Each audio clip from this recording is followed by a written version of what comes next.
تخيل معايا ان الكلى بيروح لها 200 لتر سوائل في اليوم، بتخرج منهم 2 لتر بس في صوره بول. طب تخيل معايا لو الكلى دي حصل لها مشكله لا قدر الله بسبب نمط الحياه الغلط. والاعراض ممكن تبدا بشكل بسيط، زي ان كل حد يشوفك يقول لك انت جسمك مورم، انت وزنك زايد، مع ان الحقيقه انت جسمك معبي ميه. كل ده يخلينا نسال سؤال مهم: هو انا ينفع اصلح الكلى بتاعتي او احافظ عليها من ان هي يحصل فيها مشكله؟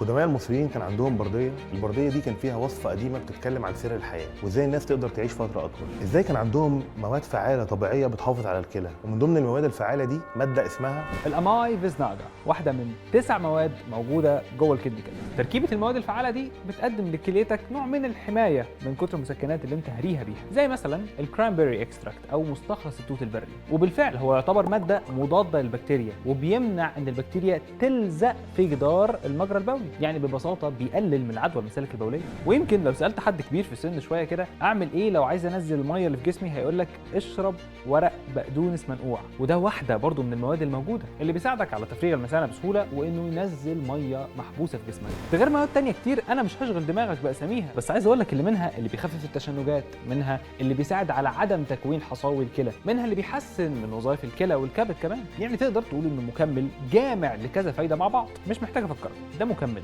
يعني ما تاخدوش عشان تتعالج من فشل كلوي مثلا لا قدر الله. طيب نوصل لطريقه استخدامه. الجرعه بتاعته قد ايه؟ بناخد منه مرتين يوميا بعد الاكل.